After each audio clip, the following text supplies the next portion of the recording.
नमस्कार, मैं senior inspector Abhimanyu Jindal, crime petrol Dastak में आप सभी का स्वागत करता हूं। यह केस अपने आप में अनोखा और एक नए तरह का था। मैंने कई मर्डर केसेस देखे हैं, सुने हैं, सोल्व किए हैं, लेकिन इस केस में क्राइम का मोडस ऑपरेंडी इतना विचित्र था कि उसने हमें हिलाकर रख दिया। हत्याओं का मकसद रोंगटे खड़े कर देने वाला था। नामुमकिन को मुमकिन करने जैसे अपराध हुए थे। यह केस हर लिहाज से अकल्पनीय, अद्भुत और अमानवीय था। 21 फरवरी? नो वे पापा, अपने बर्थडे वाले दिन कोई शादी करता है क्या? अनन्या बेटा, 21 फरवरी से पहले 5 दिसंबर का ही मुहूर्त है। 5 दिसंबर? मम्मी मुझे नहीं जमेगा 5 दिसंबर। और मैंने आपसे पहले भी बोला था ना, मुझे फरवरी से पहले शादी नहीं करनी है। अभिषेक बेटा, 5 दिसंबर और 21 फरवरी के अलावा और कोई मुहूर्त ही नहीं है इस सीजन में। 21 फरवरी को अनन्या शादी नहीं करना चाहती और 5 दिसंबर को तुम। तो मम्मी आप अनन्या को समझाओ ना। अनन्या बेटा, अभिषेक की बचपन से हर जीत पूरी की है मैंने, लेकिन अब मैं बहू का साथ दूंगा। थैंक्स पापा, अब ना आप बस अभिषेक को समझा दीजिएगा। 5 दिसंबर परफेक्ट डेट है। मम्मी आप बिना सोचे समझे 21 फरवरी के कार्ड छपवा दो। शादी तो 21 फरवरी को ही होगी। जी मम्मी, हाँ ठीक है जी। 21 फरवरी? हाँ मतलब क्या? अरे तुम्हारी माँ से बात हो गई मेरी। तो अरे सर, मैडम, हम लोग एक काम करते हैं ना, टॉस कर लेते हैं। जो टॉस जीतेगा वो शादी की डेट फाइनल कर लेगा। टॉस वॉस कुछ नहीं, 5 दिसंबर डन है। हाँ तो मुझे भी कोई टॉस वॉस नहीं करना है। और अगर तुम्हें मुझसे शादी करनी है ना तो 21 फरवरी को होगी, वरना तुम हाँ मत कर, छोड़ना, क्या फर्क पड़ता है वैसे भी। अनन्या यार, अब तू मुझे हर्ट कर रही है। और जो तू मुझे हर्ट कर रहा है उसका क्या अभिषेक?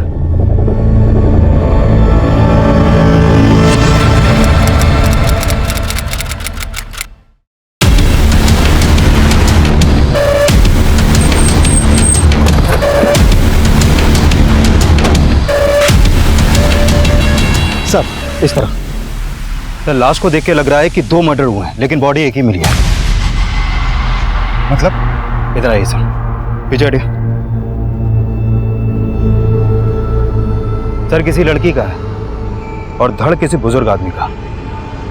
लड़की के कटे हुए सर को किसी आदमी के धड़ से जोड़ा गया है और लड़की के कटे हुए सर को चश्मा पहना दिया गया। आसपास में ना तो किसी आदमी का सर मिला है और ना ही किसी लड़की का धड़। इस तरह का क्राइम सीन क्रिएट करके क्रिमिनल साबित क्या करना चाहता है? चश्मा निकालो। जच रहा है ना यहाँ पे बात? हाँ, चश्मा तो बढ़िया है। कितने का है?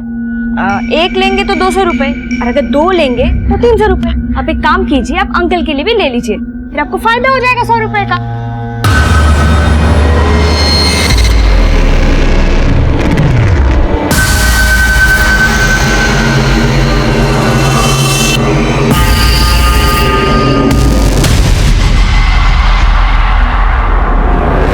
क्यों आप मेरा रास्ता क्यों रोक रहे हो? मैंने ना एक नॉवल में पढ़ा था, एक चश्मा ऐसा भी होता है इसको पहनने के बाद सामने वालों के कपड़े के पार सब कुछ नजर आता है। तेरे पास है चश्मा ऐसा?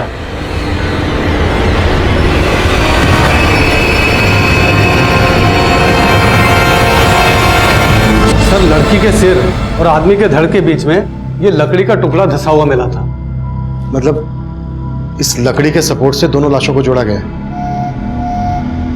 अच्छा डॉक्टर, लड़की के सिर और आदमी के धड़ को देखकर इन दोनों की उम्र का क्या अंदाजा लगाया जा सकता है? सर, लड़की की उम्र करीब 25 से 30 साल के बीच रही होगी और आदमी की उम्र करीब 55 साल से ऊपर रही होगी। एक 25 से 30 साल की औरत और लगभग 55 साल के आदमी के बीच ऐसा क्या ताल्लुक रहा होगा कि इन दोनों को मारकर इनकी लाश को जोड़कर ऐसा दिखाने की कोशिश की गई है कि ये एक ही लाश है और ऊपर से वो काला चश्मा। सर, सब कुछ चौंकाने वाला है। ऐसा क्राइम तो कोई सरफरा ही कर सकता है।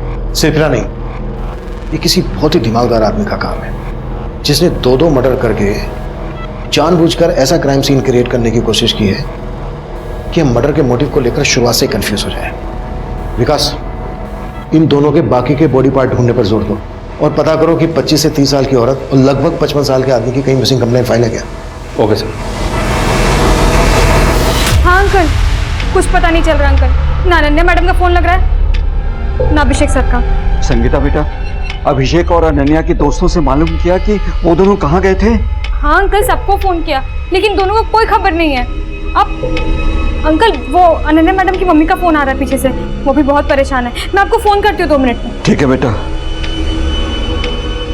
हेलो, हाँ आंटी। आंटी आप परेशान मत होइए, मैं अनन्या मैडम के बारे में पता करके बताती हूँ आपको। और अभिषेक, उसका कुछ पता चला क्या? नहीं, मेरा मतलब है अभिषेक सर और अनन्या मैडम दोनों के बारे में पता करके बताती हूँ, आप बस परेशान मत होइए। हाँ हाँ आंटी, आंटी मैं ना आपको पता करके बताती हूँ, हाँ बाद में फोन करती हूँ। ये अभिषेक भैया का नारियल पानी है। सर, सोनीपत के सेक्टर 7 के पुलिस स्टेशन में एक कपल की मिसिंग कंप्लेंट दर्ज हुई है। ये कपल सेक्टर 7 में ही रहता था। सर, लड़की का फोटो उस सर से मैच करता है जो हमें उस बुजुर्ग आदमी के धड़ के साथ मिला था।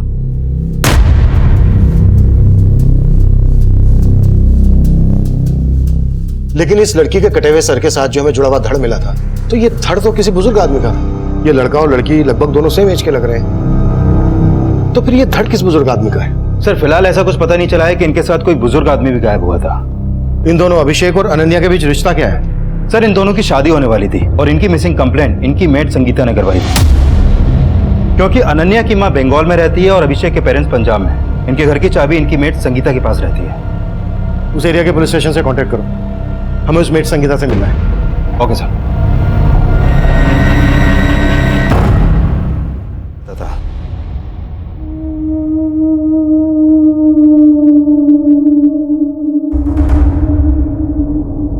शर्मीन, बेटा मैंने तुझको पहले भी समझाया था बेटा, अब भी बोल रहा हूँ कि ये घर घर जाकर चश्मे बेचना बंद कर दे।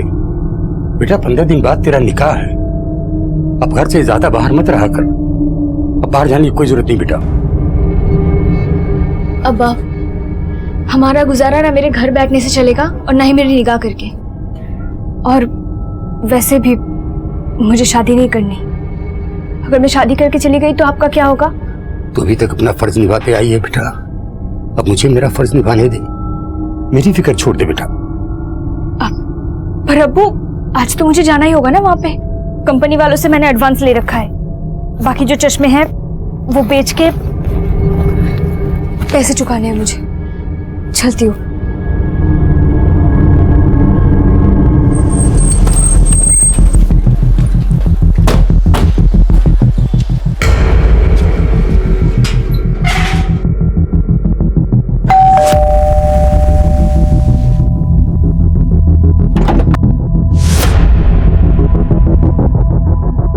हमें अनन्या का कटा हुआ सर मिला है। कटा हुआ सर? हाँ, हमें अनन्या का कटा हुआ सर एक बुजुर्ग आदमी के धड़ के साथ मिला है। तुम ऐसे किसी बुजुर्ग आदमी को जानती हो जिनका अभिषेक और अनन्या से मिलना जुलना हो? नहीं सर, मैं ऐसे किसी बुजुर्ग को नहीं जानती। सर, अगर अनन्या मैडम का मर्डर हो गया तो अभिषेक सर कहाँ है? अभिषेक को हम ढूंढ रहे हैं, अभी तक पता नहीं चला है। काम कहाँ करते थे दोनों? किसी आईटी कंपनी में काम करते थे, दोनों साथ में ही काम करते थे। तुमने आखिरी बार कब देखा था इन दोनों को? परसों ऑफिस जाने से पहले। देख कितने प्यारे लहंगे हैं ये, बहुत सुंदर है ना? हाँ प्यारे तो होंगे ही, इतने महंगे जो है। एक एक लहंगा 1-1 लाख रुपए का है। पर क्या है, तू डिसाइड कर ले कौन सा पहनेगी 21 फरवरी को। 21 फरवरी को तो नहीं पहनूंगी। तो शादी में जींस टॉप पहनेगी क्या? तू बोलेगा तो जीन्स टॉप में भी शादी कर लूंगी, पर करूंगी तो 5 दिसंबर को ही। ये सारे महंगे महंगे लहंगे दिखा के ना मक्खन मत मार। टिफिन। तू ना बड़ी टेढ़ी चीज है। वो तो मैं हूँ, पर क्या है, मैं थोड़ा ज्यादा होता है। रुक या अभिषेक। नहीं, मैं ना करूंगी नहीं शादी। देख तू कभी मेरी बात ही नहीं मानता है यार। अरे मेरी बात। फिर सर वो शंकर के साथ ऑफिस चले गए। ये शंकर कौन है? शंकर ऑटो वाला है साहब। वो अभिषेक सर ने ना एक ऑटो वाला फिक्स कर रखा था। वो सुबह उनको ऑफिस छोड़ता था और शाम को ऑफिस से लेकर आता था। कहाँ मिला ये शंकर हमें? वो तो नहीं पता, लेकिन सर मेरे पास उसका नंबर है। संगीता, तुम्हें किसी पर शक है जो ये सब कर सकता है?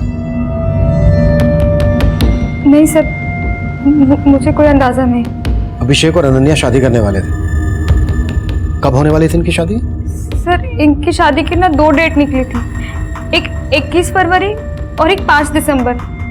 दोनों तय नहीं कर पा रहे थे कि उनको किस दिन शादी करनी है। अनन्या और अभिषेक ये डिसाइड नहीं कर पा रहे थे कि उनको कौन सी डेट को शादी करनी है, या फिर ये डिसाइड नहीं कर पा रहे थे कि दोनों को एक दूसरे के साथ शादी करनी है या फिर नहीं करनी है। सर, अभिषेक का गायब होना और अनन्या के सर के साथ किसी बुजुर्ग आदमी के धड़का मिलना। सर, हो सकता है अभिषेक और अनन्या के बीच कुछ ठीक नहीं चल रहा हो और अभिषेक ये कांड करके कहीं गायब हो गया हो। हमें सबसे पहले ये पता लगाना है कि वो बुजुर्ग आदमी कौन था जिसका अनन्या के साथ मर्डर हुआ। अभिषेक और अनन्या के कॉल रिकॉर्ड्स चेक करो, शायद इनके कॉल रिकॉर्ड से इस बुजुर्ग आदमी का नंबर मिल जाए।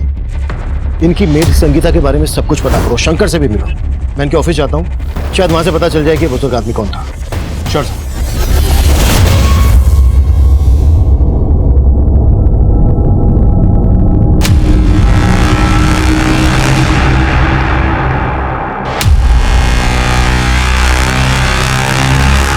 क्या चाहिए तुम लोगों को? चश्मा।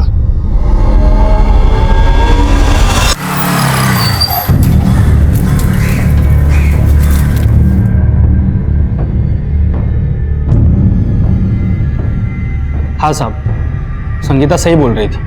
मैं अभिषेक भैया और अनन्या भाभी को रोजाना ऑफिस छोड़ने जाता था और उस दिन भी मैंने उनको ऑफिस छोड़ा था।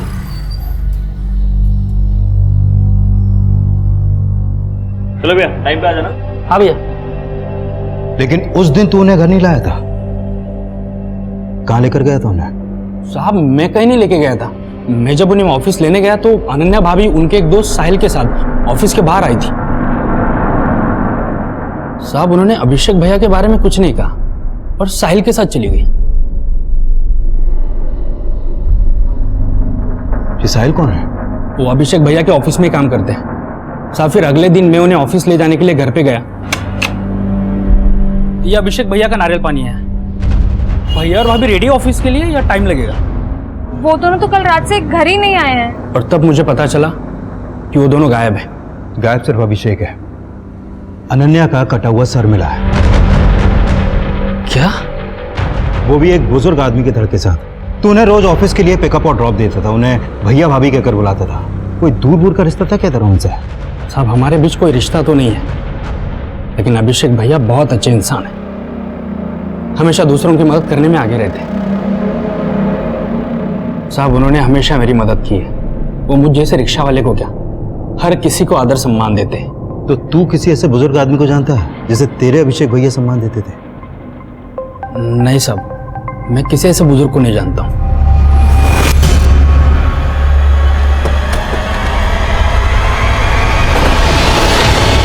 सर, अभिषेक और अनन्या मेरे अंडर काम करते थे। आपके ऑफिस में कोई बुजुर्ग भी काम करते थे जो उनके साथ गायब है? बुजुर्ग नहीं सर। अच्छा, अभिषेक और अनन्या सिर्फ एक दूसरे के कलीग ही नहीं थे, बल्कि एक दूसरे से शादी करने वाले थे। इनका ऑफिस में किसी के साथ कोई झगड़ा, कोई इशू? नहीं सर, मुझे तो नहीं लगता। अभिषेक और अनन्या का आपस में कोई इशू? नहीं सर, अगर ऐसा कुछ होता तो वो शादी का फैसला क्यों लेते? हाँ, पर एक बात है सर। क्या? उस दिन अभिषेक ने मुझसे हाफ डे की लीव ली थी।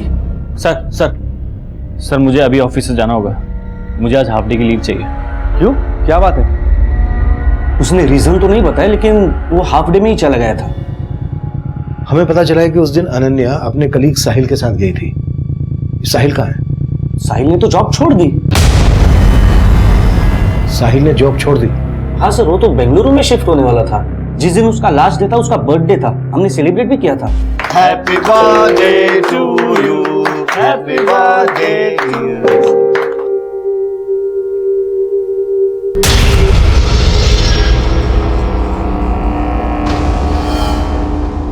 सर, अभिषेक उस दिन काफी अपसेट था, लेकिन अनन्या काफी खुश लग रही थी। अभिषेक अपसेट क्यों था? साहिल की वजह से। बर्थडे पार्टी के बाद भी अनन्या और अभिषेक साहिल को लेकर ही बात कर रहे थे। अनन्या, मुझे कुछ नहीं सुनना साहिल के बारे में। अभिषेक, साहिल हमेशा के लिए बेंगलुरु जा रहा है, और वो सिर्फ मुझे ही नहीं, ऑफिस के बाद तुम्हें भी अपने घर बुला रहा है। देखो ना, मैं उसके घर जा रहा हूँ और ना तुम जाओगे, समझ गए? क्या हो भाई, आप लोगों ने शादी की न्यूज तो दे दी, लेकिन अभी तक इनविटेशन कार्ड नहीं दिया। तुम्हारे कहने का मतलब यह है कि अनन्या और अभिषेक के बीच जो अनबन थी वो साहिल की वजह से थी। तो क्या साहिल और अनन्या के बीच ऐसा कुछ था? सर, अभिषेक, अनन्या और साहिल तीनों अच्छे दोस्त थे। इवन हमें तो लगता था कि अनन्या का साहिल से अफेयर है, लेकिन अभिषेक ने जब शादी वाली बात कही तो हम सब हैरान हो गए, लेकिन साहिल इस बात पर अपसेट था सर। साहिल, जब तुम कह चुके थे कि हमारे बीच में कुछ नहीं हो सकता है, सब खत्म हो गया है, तो अब अगर मैं अभिषेक से शादी कर रही हूँ तो तुम्हें क्या प्रॉब्लम हो रही है? अनन्या, तुम अभिषेक को जानती नहीं हो। मुझे अब भी तुम्हारी फिक्र है। अभी तो तुम्हें अभिषेक बहुत अच्छा लग रहा है, लेकिन बाद में तुम पछताने वाली हो। पछताओगी मतलब? उसके कान बनने से अपने डिसीजन बदल देगी? देख, समझा रहा हूं तेरे को, हमारे बीच आने की कोशिश मत करना। अब मैं क्या कर लेगा बताओ तुझे। एक minute guys, please calm down. Sir तब तो बहुत गर्मा गर्मी थी अभिषेक और साहिल के बीच में, लेकिन साहिल बाद में उनका दोस्त बन गया था।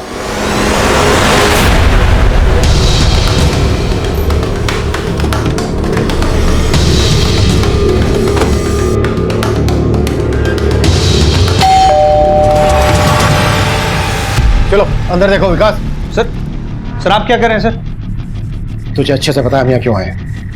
अनन्या को क्यों मारा तूने? मैंने कुछ नहीं किया सर। तू आखिरी बार अनन्या के साथ देखा गया था? हाँ सर, ये बात सही है कि मैं अनन्या को यहाँ लेकर आया था, क्योंकि नेक्स्ट वीक मैं बेंगलुरु शिफ्ट हो रहा था, तो मैं एक पार्टी देना चाहता था, इसलिए मैंने अभिषेक और अनन्या दोनों को इन्वाइट किया था। अभिषेक के साथ तूने एक बुजुर्ग को भी इन्वाइट किया था। उस बुजुर्ग के धड़ के साथ हमें अनन्या का कटा हुआ सन मिला है। अब ये बोल, अभिषेक को कहाँ गायब करके रखा है तुमने? पर सर अभिषेक तो यहाँ आए नहीं थे सर उससे मैं लास्ट वीक ऑफिस में ही मिला था और हम यहाँ अभिषेक की वेट करते रहे। छोड़ो ना, अगर वो नहीं आना चाहता तो उसे फोर्स मत करो। पर फोन तो पिक करे यार, पता नहीं क्या हो गया है उसको। इसे इनसिक्योरिटी कहते हैं, इसलिए वो जलता है मुझसे। हम दोनों के बीच में जो भी था वो आज खत्म हो चुका है, लेकिन इस बात पर वो ट्रस्ट ही नहीं करना चाहता। शक करता है तुम पे, कल को और शक करेगा। और तुम मुझसे शादी करना चाहती हो। शादी का फैसला सोचकर करना। हेलो सर, एक मिनट।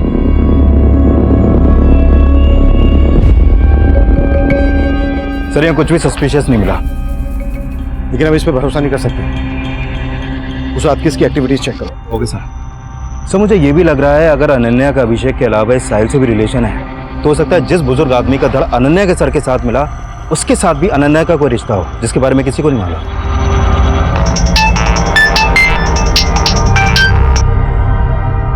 हाँ सोलंकी,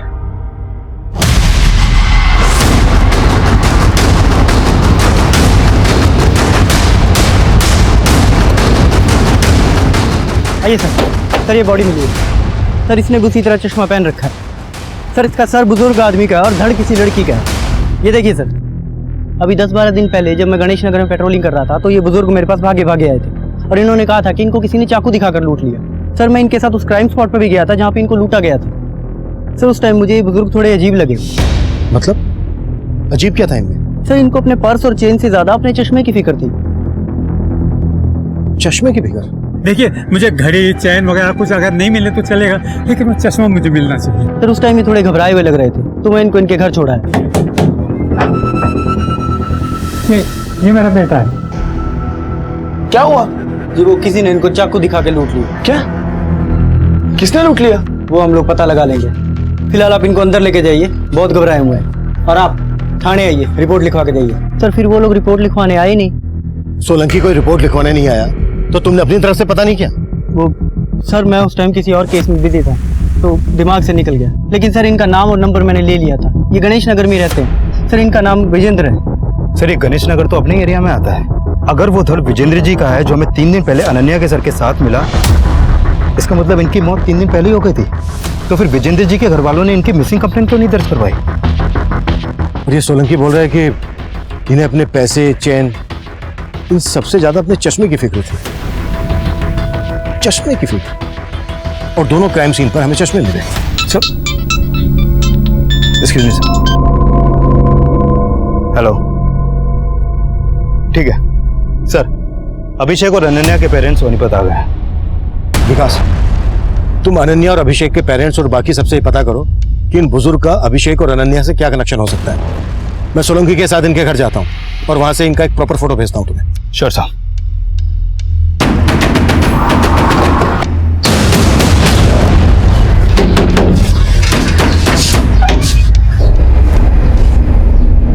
जी विजेंद्र जी कहाँ है? सर वो पापा तो हरिद्वार गए हुए हैं।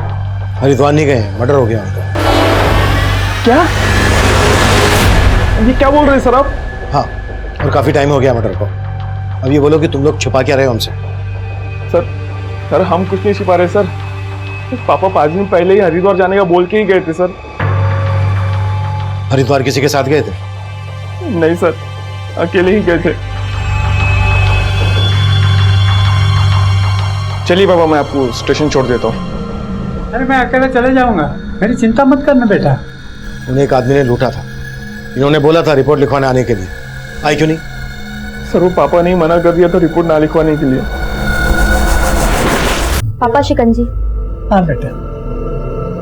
पापा आप आराम कीजिए, मैं थाने जाके रिपोर्ट लिखवा के आता हूँ। अरे थाने जाने की कोई जरूरत नहीं बेटा, जो हो गया सो हो गया।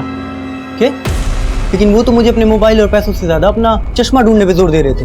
बोल रहे थे कि उनको उनकी पत्नी ने गिफ्ट किया, और तुम बोल रहे हो कि उन्होंने खुद रिपोर्ट लिखवाने से मना कर दिया। हाँ सर, उन्होंने खुद रिपोर्ट लिखवाने से मना कर दिया था। और मेरी मम्मी को गुजरे तो 10 साल हो चुके हैं सर। और जहाँ तक मुझे पता है, मम्मी ने कोई पापा को चश्मा गिफ्ट नहीं किया होगा। लेकिन हाँ सर, कुछ दिनों से पापा ना घर से निकलते हो कि काला चश्मा पहन के निकलते थे।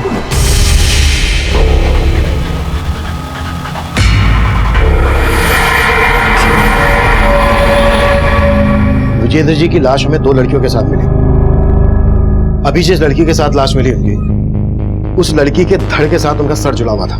लेकिन इससे पहले जिस लड़की के साथ हमें उनकी लाश मिली, उस लड़की के सर के साथ विजेंद्र जी का धड़ जुड़ा हुआ था, और वो लड़की ये है, और इसका नाम है अनन्या। जानते हैं उसको? नहीं सर, मैं तो इसे नहीं जानता। ये विजेंद्र थे, इन्हीं के बॉडी पार्ट्स को अनन्या के बॉडी पार्ट से जोड़ा गया था। आप लोग जानते हैं नहीं सर, मैं तो नहीं जानता, और हम तो यहाँ रहते भी नहीं। तुम जानते हो? नहीं सर, कभी विजेंद्र का नाम उनके मुंह से भी नहीं सुना, और ना ही इनके साथ कभी उनको देखा है। मुझे आपसे अकेले में कुछ बात करनी है।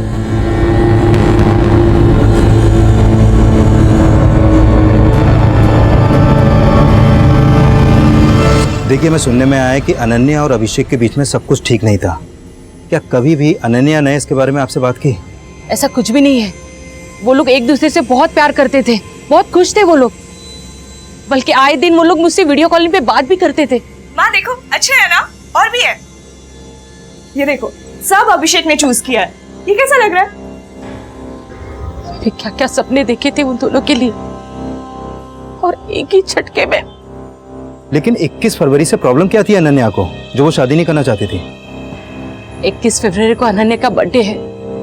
वो अपना बर्थडे हमेशा स्पेशल तरीके से बनाती है, इसलिए वो उस दिन शादी नहीं करना चाहती थी, और कोई रीजन नहीं है। सर 5 दिसंबर 2 ही महीने बाद है, और अभिषेक चाहता था कि उसको थोड़ा सा टाइम मिल जाए, ताकि वो इस किराए के घर को छोड़कर अपना घर खरीद ले, और उसी घर में उसकी शादी हो। कोई घर वर देख रखा था अभिषेक ने? नहीं सर, अभी फंड्स कलेक्ट कर रहा था, और मैं भी उसकी उसमें मदद कर रहा था। लेकिन इसमें 2 राय नहीं है सर कि अभिषेक अनन्या से ही शादी करना चाहता था। अभिषेक और अनन्या के बीच में कोई मनमुटाव नहीं था सर।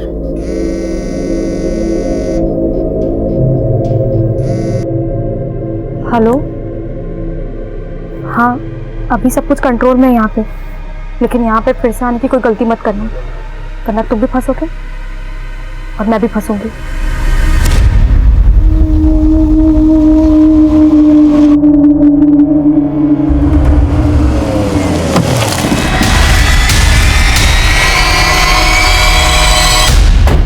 सर मुझे तो विजेंद्र जी के बेटे पे भी शक हो रहा है। सर एक तो वो थाने में रिपोर्ट लिखवाने नहीं आए, ऊपर से बोल रहा है कि मेरे पिताजी हरिद्वार गए हुए थे। लापरवाही तुमसे भी हुई है। वो नहीं आए तो भूल गए उस चोर को जिसने विजेंद्र को लूटा था?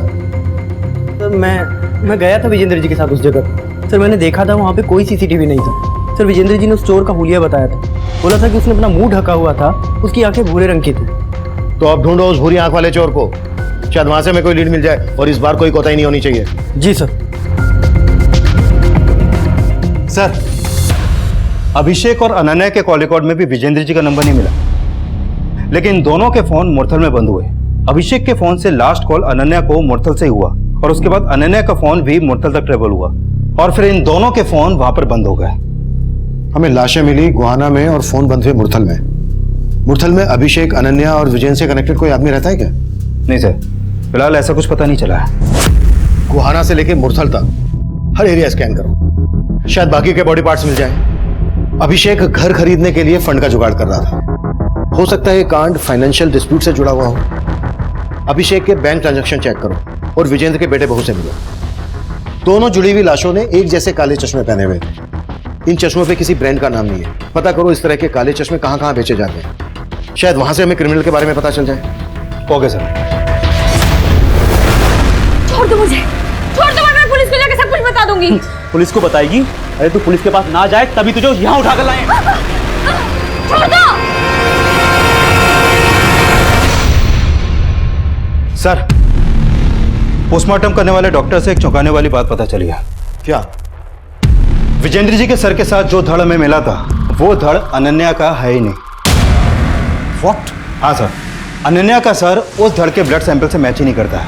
लेकिन सर, अनन्या के सर के साथ जो धड़ हमें मिला था वो धड़ विजेंद्र जी के सर के ब्लड सैंपल से मैच करता है। मतलब विजेंद्र जी के साथ अनन्या के अलावा किसी और लड़की की भी हत्या हुई है? हाँ सर, और उस लड़की की उम्र 22 से 25 साल के बीच की होगी। ये केस वाकई में अफेयर और रंजिश का है या फिर किसी साइको और सीरियल किलर का काम है? सर ये अभिषेक की बैंक स्टेटमेंट। अभिषेक और अनन्या के मोबाइल फोन 7 सितंबर को रात 9 बजे बंद हुए थे और अभिषेक के अकाउंट से 8 सितंबर की सुबह को 40,000 रुपए निकाले गए। इसका मतलब अभिषेक के गायब होने के बाद पैसे निकाले गए और अभिषेक के अकाउंट से पैसे निकाले गए हैं सोनीपत के सेक्टर 11 के एटीएम से। विकास, उस एटीएम की फुटेज निकालो। सर। और उस चोर का पता चला जिसने विजेंद्र को लूटा था? नहीं सर, मैंने कई हिस्ट्री शीटर्स को खंगाला है, लेकिन सर कुछ आइडिया नहीं लग रहा। प्लीज मुझे जाने दो, मैं तुम्हारे आगे हाथ जोड़ रही हूँ, मुझे जाने दो। ये तभी जाने देंगे जब तू मेरी बात मानेगी, समझी? जैसा मैं बोलूंगा वैसा ही करेगी। चल।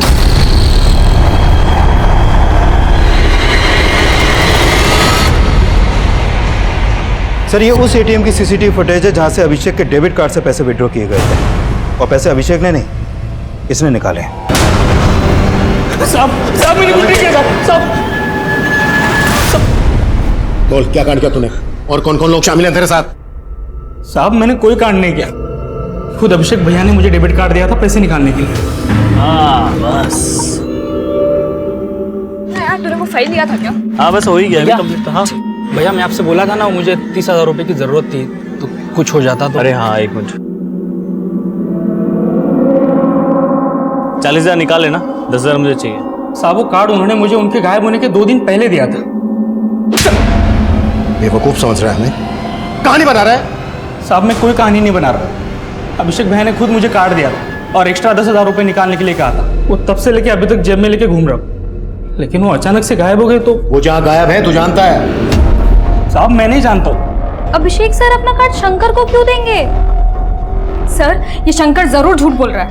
हाँ सर, आप पता कीजिए उसने अभिषेक के साथ क्या किया। सर, अनन्या को तो हम खो ही चुके, कम से कम अभिषेक को। तुम्हारे पापा को 2 जवान लड़कियों के साथ जोड़ रही है पुलिस। उनके रहते तो बदनामी का डर था ही, उनके जाने के बाद भी कोई कम बदनामी नहीं हो रही है। सच में ये पापा ऊपर जाने के बाद में भी हमें चैन से जीने नहीं दे रहे। मैं तुमसे कह रही थी पुलिस को जाकर खबर कराओ कि पापा हरिद्वार के नाम से निकले और फिर गायब हो गए हैं। अब भुगतो पुलिस को ना बताने का नतीजा। ये पुलिस वाले हमें चैन से जीने नहीं देंगे। सर, मुझे लगता है शंकर सच बोल रहा है, क्योंकि मैंने चेक किया अभिषेक के गायब होने से पहले भी शंकर ने उसके अकाउंट से कई बार पैसे विड्रॉ किए। लेकिन अभिषेक की मेड संगीता तो शंकर पर शक जता रही है। सर, हो सकता है वो झूठ बोल रही हो या फिर अभिषेक ने उसे बताया ही ना हो। अभिषेक का एक ऑटो ड्राइवर को अपना डेबिट कार्ड देना उतना ही अटपटा है जितना कि ये केस अटपटा है। हो सकता है अभिषेक ने पहले से प्लान बना के रखा हो और उसने अपने इस प्लान में शंकर को भी इन्वॉल्व कर लिया हो। एक काम करो, शंकर को छोड़ दो, जाने दो उसे, पर उस पर नजर रखो। हो सकता है इससे हमें अभिषेक की लीड मिल जाए। ठीक है सर। सर, एक बात और पता चली है, अभिषेक के गायब होने से पहले उसका कार्ड कई बार दिल्ली और हरियाणा की अलग अलग वाइन शॉप और बार्स में भी स्वाइप किया गया है। जिन जिन बार में भी अभिषेक का डेबिट कार्ड स्वाइप हुआ है वहां पर अभिषेक के बारे में पता करो और अनन्या के बैंक अकाउंट भी चेक करो, शायद यहां से हमें कोई लीड मिल जाए। Sure sir.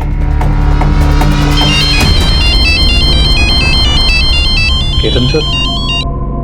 Hello hello Sahil, Ketan बोल रहा हूँ। बेंगलुरु जाने की तैयारी हो गई?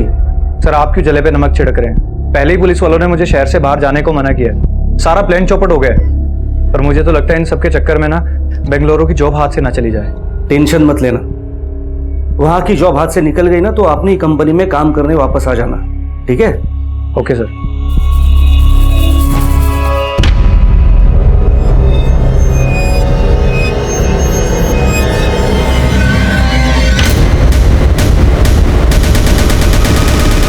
सर विजेंद्र जी के कॉल रिकॉर्ड में एक नंबर मिला है। ये नंबर इस गुलशन सोडी नाम के आदमी का है। सर विजेंद्र जी गुलशन सोडी को लगातार कॉल कर रहे थे और पता चला है कि गुलशन सोडी मैच मेकर है। लड़कियों और लड़कियों का रिश्ता करवा के उनकी जोड़ियां बनाता है। हो सकता है अनन्या और उस दूसरी लड़की का इस गुलशन से कोई कनेक्शन हो, जिनके बॉडी पार्ट्स हमें विजेंद्र जी के बॉडी पार्ट से जुड़े मिले थे। हो सकता है सर। सर जब उन लाशों पे मिले चश्मों के बारे में मैं पता लगा रहा था तो मुझे एक बात और मालूम चली है। सर एक R3 ग्लासेस नाम की कंपनी है जो इस तरह के चश्मे और घरेलू प्रोडक्ट्स बनाती है। सर उनकी एक सेल्स गर्ल है, शर्मिन नाम है सर इसका। सर ये डोर टू डोर जाके चश्मे बेचती है सर, लेकिन कुछ दिनों से गायब है। रहती कहाँ है शर्मिन? सर खानपुर में। इसका मोबाइल नंबर भी मिला है सर, लेकिन स्विच ऑफ आ रहा है। विकास तुम्हें शारमिन के घर जाओ और चेक करो कि इसके चश्मों का इस क्राइम से क्या कनेक्शन है। मैं गुलशन चौधरी से जाके मिलता हूँ।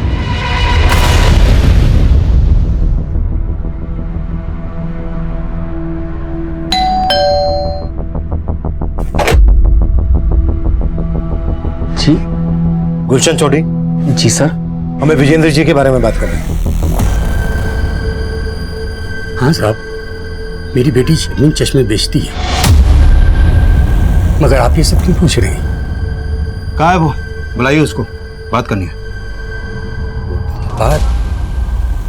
दरअसल वो कई दिनों से घर नहीं आई है। अगर शर्मिन इतने दिनों से गायब है तो उसकी मिसिंग कंप्लेंट क्यों नहीं दर्ज करवाई आपने? साहब दरअसल 1 हफ्ते बाद उसका निकाह था, क्या अचानक वो गायब हो गई?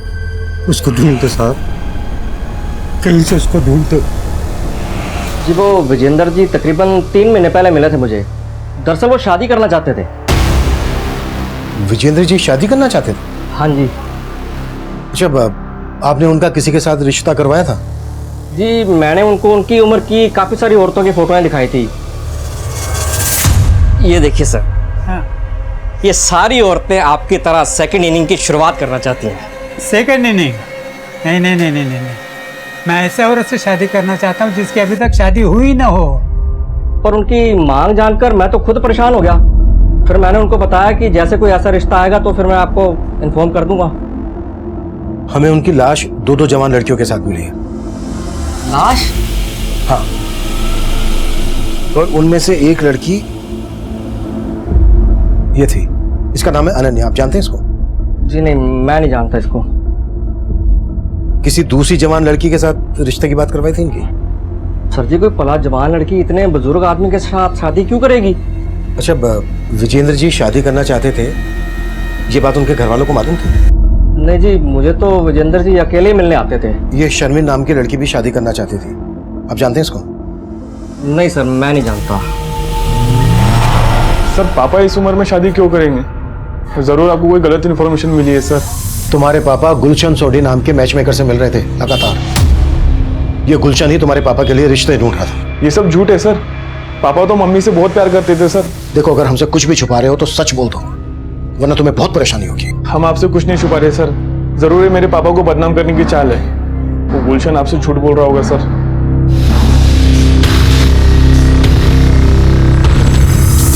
सर चूंकि विजेंद्र जी का सर और धड़ दोनों मिल गए हैं, इसलिए उनकी कंप्लीट पोस्टमार्टम रिपोर्ट तैयार हो गई है। इस रिपोर्ट के मुताबिक विजेंद्र जी को मारने से पहले उनको कोई नशीली चीज खिलाई गई थी। मतलब विजेंद्र जी का गला नशे की हालत में काटा गया? नहीं सर, ऐसा नहीं है। विजेंद्र जी को पहले नशा देकर बेहोश किया गया, फिर उनका गला घोटा गया जिससे उनकी सांसें रुक गई, और फिर विजेंद्र जी की मौत होने के बाद उनका गला काटा गया। सर अगर विजेंद्र जी वाकई में शादी करना चाहते थे तो ये रिवर्स ऑनर किलिंग का भी तो एंगल हो सकता है। तुम्हारे कहने का मतलब यह है कि विजेंद्र जी के बेटे और बहू को इनका शादी करना शान के खिलाफ लगा हो सकता है सर, और विजेंद्र जी की बीवी आने से उनके बेटे बहू का उनकी जायदाद पे हक भी कम हो जाता। ये केस इतना अटपटा है कि समझ में नहीं आ रहा है कि इसमें कोई पर्सनल एंगल है या फिर कोई बहुत बड़ा गेम है।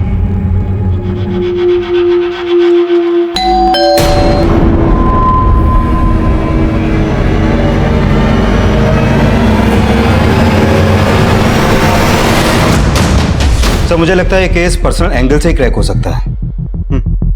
अच्छा, मैं अनन्या के बैंक ट्रांजैक्शन चेक कर रहा था तो मुझे मिला कि उसके मर्डर से 10 दिन पहले उसके अकाउंट से 22,024 रुपए किसी सगमा एंटरप्राइजेस के नाम ट्रांसफर हुए थे। पता करो ये सगमा एंटरप्राइजेस क्या चीज बनाती है। Sure sir. सर अभिषेक जिन जिन बार्स में जाता था उनमें से एक की सीसीटीवी में कुछ मिला है।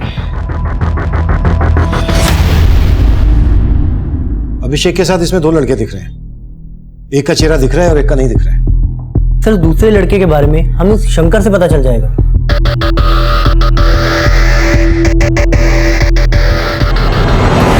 साहब ये अभिषेक भैया के दोस्त थे लेकिन मैं इन्हें नहीं जानता। तो खुद बैठ के इनके साथ पी रहा था और बोल रहा है तू इनको नहीं जानता। साहब तब मैं अभिषेक भैया को सिगरेट देने गया था। अरे भाई जैसा तुम्हारे। भैया आपका सिगरेट। हाँ तू भी बैठ जा। अरे नहीं भैया मैं कैसे पी सकता हूँ, आपको घर पे छोड़ना है। अरे बैठ ना, इधर आ। और भैया ने जबरदस्ती बिठा लिया मुझे।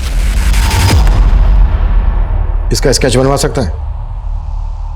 साहब पहले और आखिरी बार मिला था, कुछ याद नहीं आ रहा है। सोलंकी, इसकी याददाश्त चली गई है, जरा याददाश्त वापस लाने में इसकी मदद कर। साहब मुझे सच में नहीं मालूम है साहब मैं सच कह रहा हूँ साहब, मुझे नहीं मालूम। सर अनन्या के बैंक अकाउंट से जिस संगमा एंटरप्राइजेस कंपनी को पैसे ट्रांसफर हुए थे वो कंपनी सीसीटीवी कैमरा और हिडन कैमरा इंस्टॉल करने का काम करती है। मैंने उधर बात की तो पता चला कि अनन्या ने अपने घर में सीसीटीवी कैमरा नहीं बल्कि हिडन कैमरा इंस्टॉल करवाए थे। Hidden camera? हाँ सर, और वो कैमरे अनन्या ने खुद इंस्टॉल करवाए थे।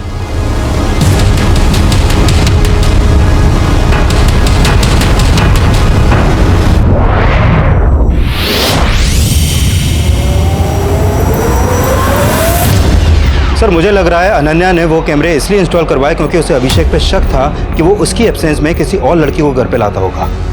अभिषेक के घर जाकर वो हिडन कैमरास चेक करते हैं, उससे ये भी क्लियर हो जाएगा कि अनन्या ने वो कैमरास क्यों लगवाए थे। एक काम करो, जिसने वो कैमरा लगाए थे उसको वहीं बुला लो। Okay sir. विद्या जी, हम लोगों को पंजाब जाना बहुत जरूरी है और हम लोग चाहते हैं कि आप भी हमारे साथ चलें।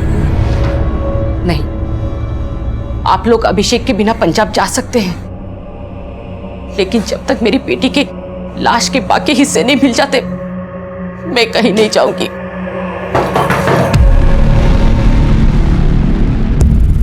हमें आगे तलाशी लेनी है। तलाशी? जी, ये रहा सर्च वारंट। बताइए कहां पर आपने हिडन कैमरा स्टोर किया? जी। ऐसी बातें कर रहे हैं सर आप? आपको अभी पता चल जाएगा।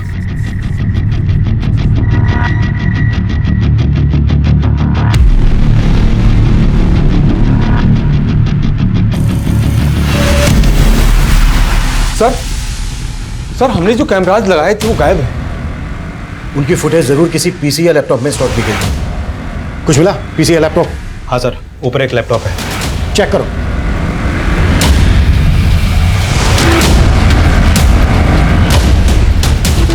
सर इसमें कोई फुटेज नहीं है। जब मुझे ये नहीं पता कि कैमरा लगवाया किसने, तो ये कैसे पता होगा कि किसने निकलवाया सर? तुम यहाँ पर अनन्या के आने के पहले से ही काम कर रही थी, है ना? जी सर। क्या अभिषेक पहले यहाँ पर किसी लड़की के साथ?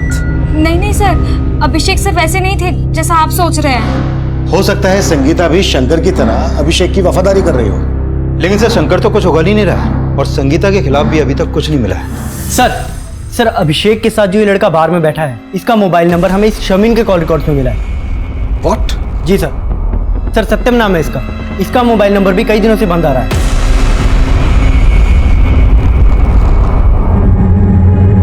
तो ये जो दूसरा आदमी है ये सत्यम से कनेक्टेड होगा और इन दोनों से हमें अभिषेक की लीड मिल सकती है। कहाँ रहता है सत्यम? सर खानपुर में, जहां पर शर्मीन का भी घर है।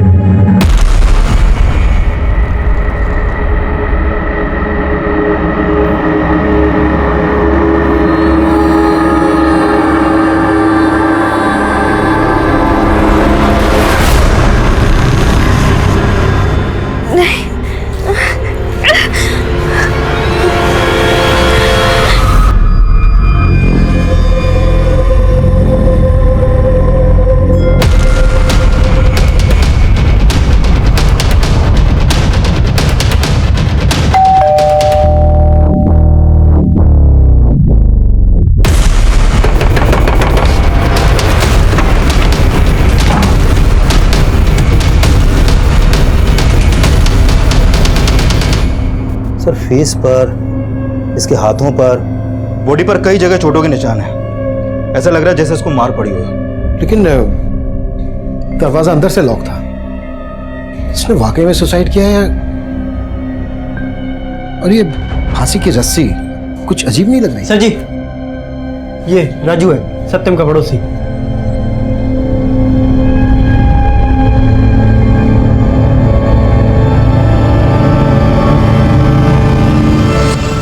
सत्यम के साथ यहाँ कौन कौन रहता था? सर सत्यम की एक माँ है जो यूपी में रहती है, वो यहाँ पे अकेले ही रहता था। सत्यम काम क्या करता था? वो जॉब करने आया था लेकिन उसे मिल नहीं रही थी, तो काफी परेशान था वो।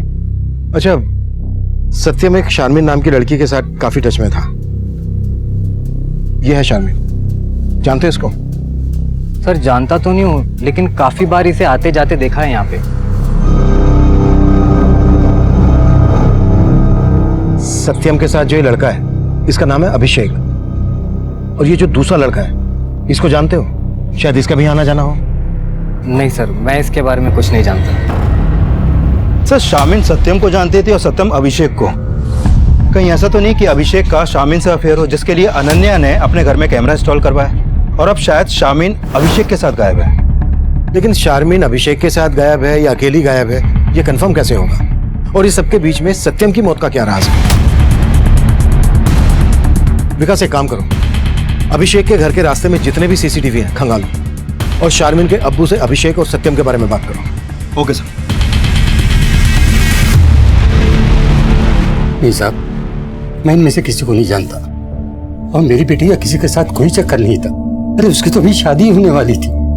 मेरी बच्ची को ढूंढने दीजिए साहब, उसने कुछ गलत नहीं किया है, लेकिन उसके साथ जरूर कुछ गलत हो रहा है। न जाने मेरी बच्ची कहाँ किस हाल में होगी।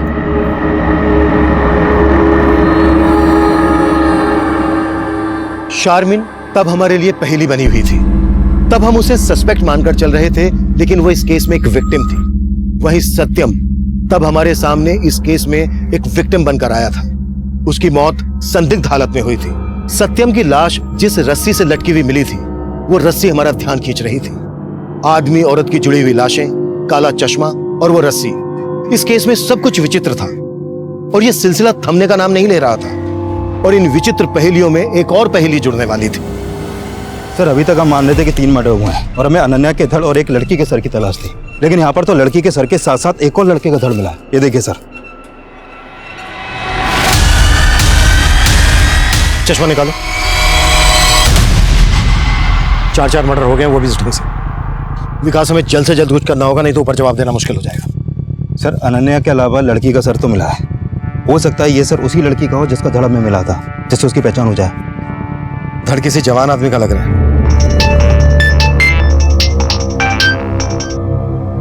हाँ सोलंकी। सर अभिषेक के घर के पास वाले सीसीटीवी में मुझे शर्मिन या कोई और लड़की तो नहीं दिखाई दी है, लेकिन हाँ सर, एक लड़का दिखाई दे रहा है जो मुझे सस्पिशियस लग रहा है।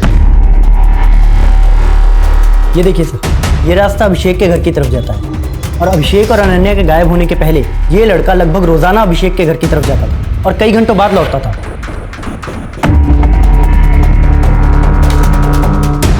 सोलंकी, इसके बारे में जल्दी पता करो।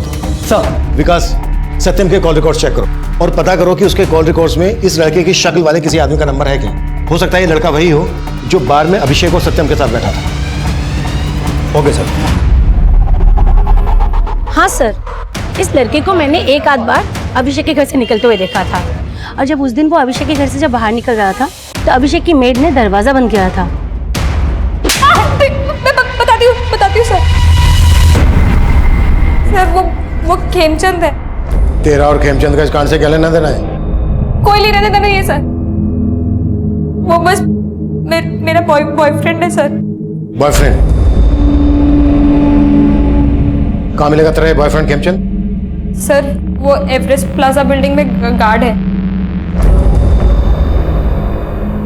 तो वो हिडन कैमरा इसलिए निकलवाए ताकि तेरा और तेरे बॉयफ्रेंड खेमचंद का राज ना खुले? नहीं साहब, मैंने कोई कैमरा नहीं निकलवाया, हम तो बस प्यार करते थे। वो एवरेस्ट बिल्डिंग में नाइट शिफ्ट ड्यूटी पे था, तो अभिषेक सर और अनन्या मैडम के घर से चले जाने के बाद बस दिन में आया करता था सर। सर मैं सिर्फ संगीता से मिलने जाता था सर, इसके अलावा मैंने कुछ नहीं किया सर। दांतों के भूत हाथों से नहीं मारते। सर, सत्यम के कॉल रिकॉर्ड में खेमचंद का नंबर तो नहीं मिला, लेकिन इस तंजील और शादाब के नंबर मिले हैं। कौन ये तंजील और शादाब? सोनीपत के लोकल गुंडे हैं सर ये। इन पे पहले भी मारपीट के कई केस दर्ज हुए हैं।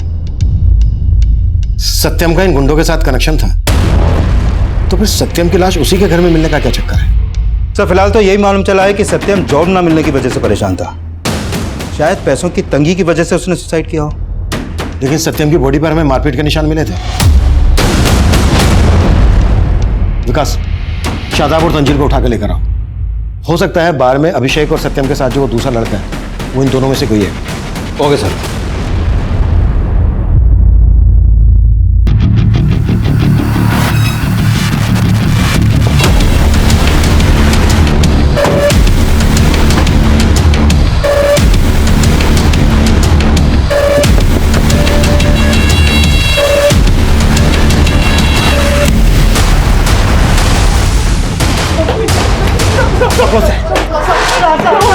लेके चलो इसे।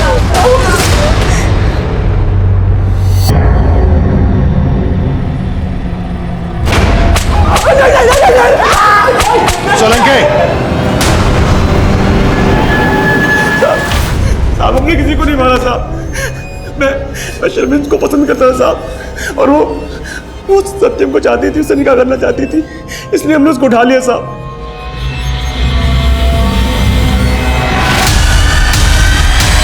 इधर हमने शर्मिन को उठाया और उधर सत्यम की कुटाई की।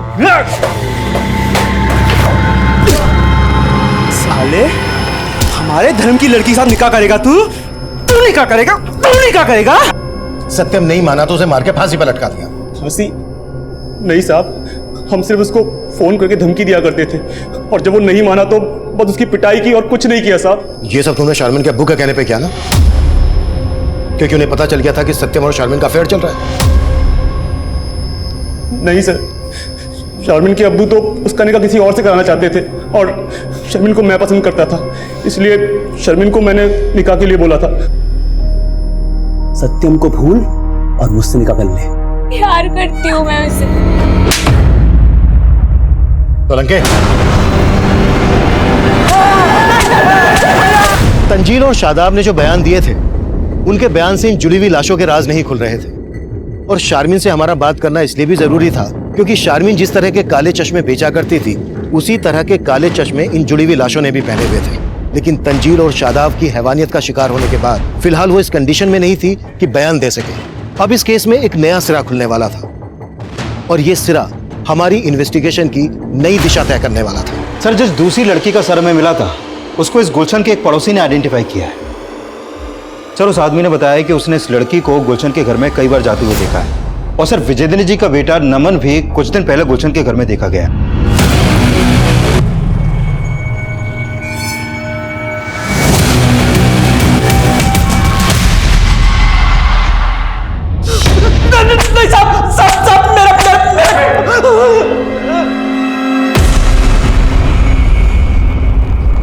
विजेंद्र के साथ जिस लड़की की लाश मिली वो लड़की कौन थे? जी वो मेरी भतीजी स्वीटी थी। दरअसल विजेंद्र उससे शादी करना चाहता था, और विजेंद्र की ख्वाहिशें देखकर मैंने एक प्लान बना लिया।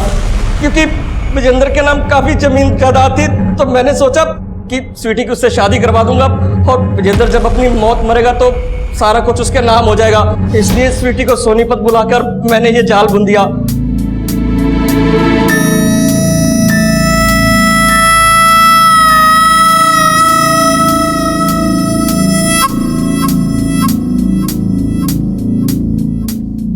और देखते देखते वो स्वीटी पर लट्टू हो गया।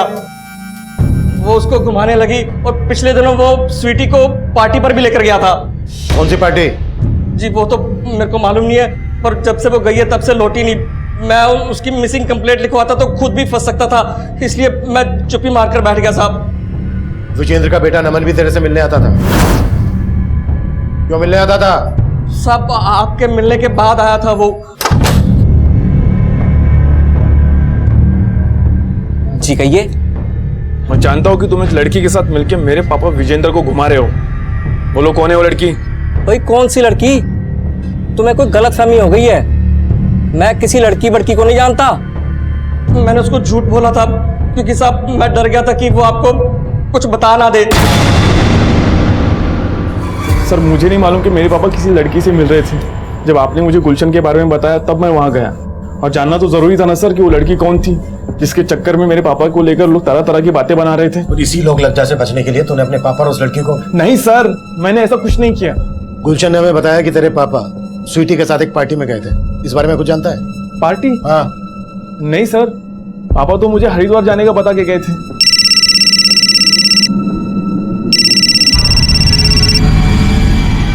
हाँ सोलंकी। सर शर्मीन को हॉस्पिटल से डिस्चार्ज कर दिया गया है। अब वो घर पे है और हम उससे बात कर सकते हैं। ठीक है। मैंने अब्बू को ये नहीं बताया था कि मैं सत्यम से प्यार करती थी, क्योंकि वो अलग धर्म का था ना, और मुझे ये नहीं पता था कि तंजील और शादाब मिलके मेरे साथ ऐसा करेंगी।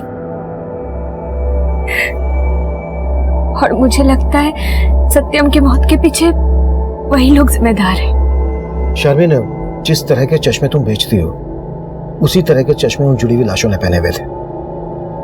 अब हमसे कुछ भी छिपाए बिना सब कुछ सच सच बता दो। अनन्या, विजेंद्र जी और स्वीटी, इनमें से किसी को जानती हो? विजेंद्र जी और स्वीटी को तो मैं जानती हूँ।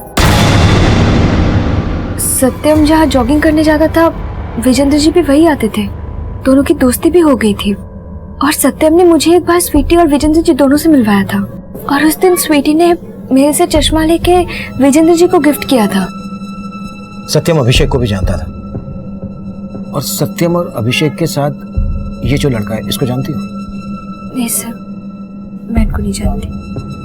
5 सितंबर को विजेंद्र जी और स्वीटी एक पार्टी में गए थे। इस बारे में कुछ जानती हो? हाँ, 5 सितंबर को तो सत्यम मुरथल में कहीं गया था। शायद विजेंद्र जी और स्वीटी भी वही जाने वाले थे।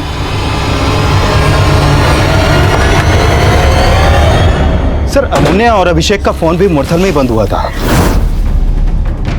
और विजेंद्र जी, स्वीटी और सत्यम भी मुरथल ही गए थे। शायद वो पार्टी मुरथल में ही हो।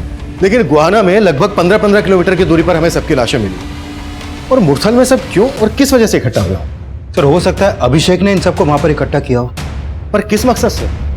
और ऐसी भी क्या पार्टी हुई जिसमें सबके सब मारे गए और सबकी लाशों को जोड़कर उन्हें काले चश्मे पहना दिए गए? सत्यम ने सुसाइड कर लिया, वो भी इस अनोखी सी दिखने वाली रस्सी से लटक कर। और सर अभी तक हमें यह भी नहीं पता चल पाया है कि स्वीटी के सर के साथ जो धड़ हमें मिला था वो किस लड़के का था। हमें कैसे भी करके उस लड़के का सर और अनन्या के धड़ का पता करना है। गुहाना से लेकर मुरथल तक पूरा एरिया स्कैन करो और पता करो ये सबके सब कौन सी जगह पर मिले थे। Okay sir.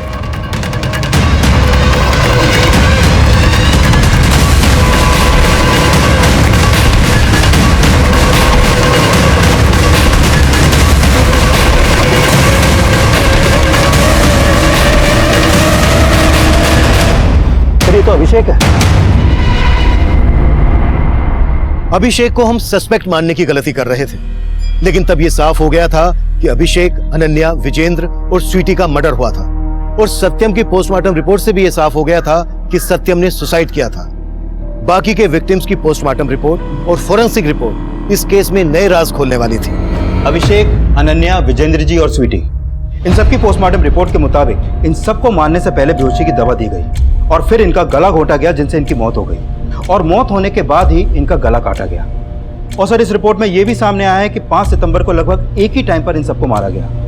और सर सत्यम की मौत का भी इन सबके मर्डर से कनेक्शन है। ऐसा भी क्या कनेक्शन है जो इतना कॉन्फिडेंट हो? सर अभिषेक का सर और अनन्या के धड़ को जिस लकड़ी के सपोर्ट से जोड़ा गया था उस लकड़ी पर एक धागे का टुकड़ा मिला है। सर वो धागे का टुकड़ा उसी रस्सी का है जिस रस्सी से लटक कर सत्यम ने अपनी जान दी थी। इस अनोखी रस्सी का इस केस से तगड़ा कनेक्शन है। विकास, पता करो कि इस तरह की रस्सी कहां कहां मिलती है। I am very much sure वहां से इस केस की लीड जरूर मिलेगी। Okay sir.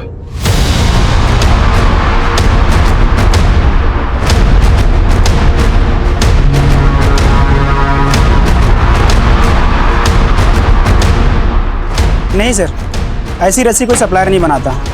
पर हाँ, कुछ दिन पहले ही एक आदमी ने हमसे ऑर्डर करके खुद इस डिज़ाइन की रस्सी बनवाई थी। मेरी ये सिद्ध माला आपकी हर परेशानी को दूर कर देगी। एक बार अवश्य आजमाइए। चलो मेरे साथ। क्या बदतमीजी है ये? रस्सियां बनवाई तो क्या हत्यारा हो गया मैं? छोड़िए मुझे। अब तो छूटने नहीं वाला है। मुरथल में फार्म हाउस है ना तेरा? 5 सितंबर को पार्टी भी दी थी तूने। कौन कौन लोग थे तेरे साथ? किसके कहने पे ये कांड किया?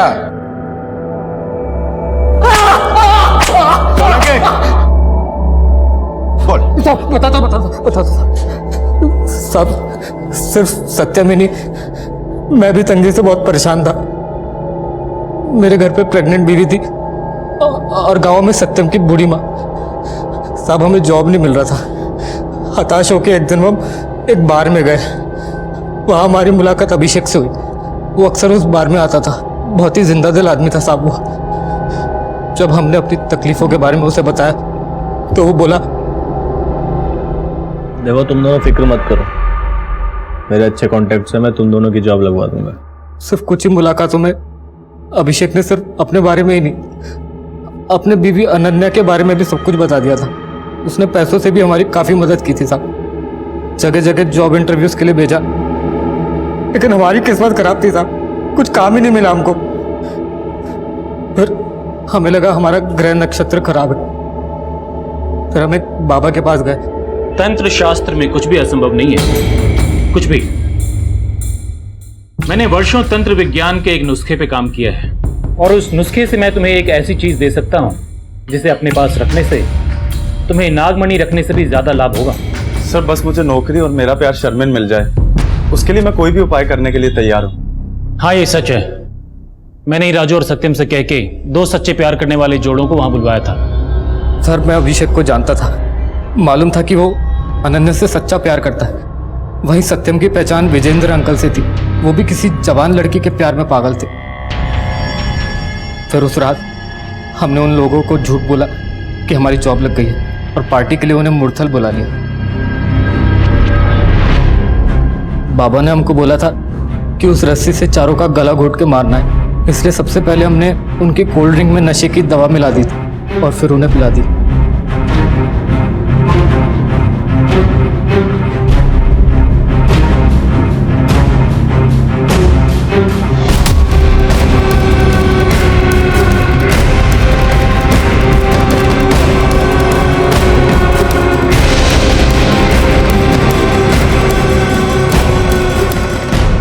बहुत अच्छे। अब तुम दोनों मिलकर इन सबके शरीर से इनका सर अलग कर दो और उसके बाद जोड़ियां बनाओ, प्रेमी और प्रेमिका की। प्रेमी का सर उसकी प्रेमिका के शरीर से लगाओ और प्रेमिका का शरीर उसकी प्रेमी के सर से, और उसके बाद तुम अपनी प्रेमिका की कोई प्यारी निशानी इन सब के ऊपर रखो। वो शर्मिन चश्मे बेचती है, मैं ना 4 काले चश्मे लाया हूँ, अगर आप कहें तो पहना दूं मैं? हाँ ये उचित रहेगा। और उसके बाद इन सब के शरीर को उत्तर, दक्षिण, पूरब, पश्चिम चारों दिशाओं में अलग अलग स्थान पे फेंक के आओ।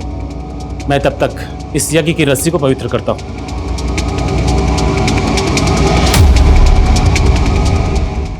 उस जादुई रस्सी के लिए हमने उस बाबा को 51,000 रुपए अभिषेक से उधार मांग के दिए थे और उसने कहा था उसको रखने से ये होगा वो होगा, लेकिन कुछ नहीं हुआ था साहब, उल्टा हमें ही दोष दे रहा था वो।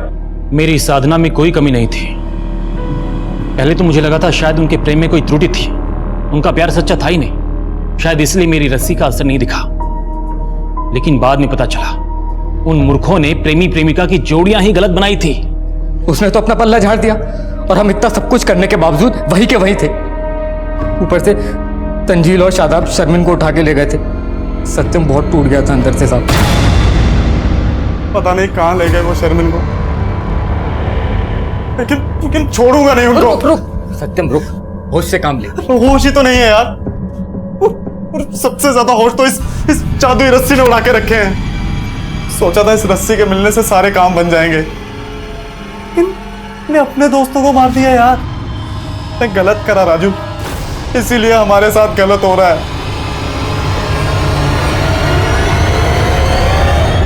हम दोनों बहुत शर्मिंदा थे साहब, लेकिन मुझे नहीं पता था कि सत्यम। जब आप उसके घर पर आए तब पता चला कि उसने सुसाइड कर लिया। अब ये सब कुछ सर्वेश बाबा की वजह से हुआ है। अब हम आपको अपनी प्रतिभा दिखाएंगे। और फर्स्ट एक्सपेरिमेंट, लोगों को मार के उनके साथ एक्सपेरिमेंट करता है। इतना कुट्टो इसको, इतना कुट्टो कि इसकी सारी प्रतिभा निकल जाए। इस केस में पागलपन की सभी सीमाएं लांघ दी गई थी। हमने सोचा नहीं था कि यह केस तंत्र और अंधविश्वास से जुड़ा होगा। कभी कभी जो हम सोचते हैं हकीकत उससे बिल्कुल अलग होती है। लालच में आकर राजू और सत्यम ने जो सोचा वो कभी हो नहीं सकता था। उन्होंने इस पाखंड के लिए सारे पैसे अभिषेक से ही उधार लिए और अभिषेक के साथ साथ उन्होंने अपने बाकी के दोस्तों को भी मार दिया, पर अंत में उनके हाथ कुछ नहीं लगे। सर्वेश जैसे लोग हमारी सोसाइटी के लिए खतरा हैं। किसी की जान लेकर कभी किसी को खुशी नहीं दी जा सकती। ऐसे लोगों पर कभी भरोसा नहीं करना चाहिए। किसी को जाने समझे बिना उससे मुस्कुराकर हाथ मिला लेना अच्छा है, जरूरतमंदों की मदद कर देना और भी अच्छा है, पर किसी से दोस्ती करने से पहले एक बार उसके अंदर झांक कर देख लेना बेहद जरूरी है। अगर अभिषेक और विजेंद्र ने सत्यम और राजू को सही से समझने की कोशिश की होती तो उन्हें इस अपराध की दस्तक मिल गई होती, इससे बचा जा सकता था। अब मैं सीनियर इंस्पेक्टर अभिमन्यु जिंदल आप लोगों से विदा लेता हूं। आपसे फिर मुलाकात होगी एक नए केस के साथ। स्वस्थ रहिए, सतर्क रहिए और देखते रहिए क्राइम पेट्रोल दस्तक। मकसद बताना नहीं, बचाना है।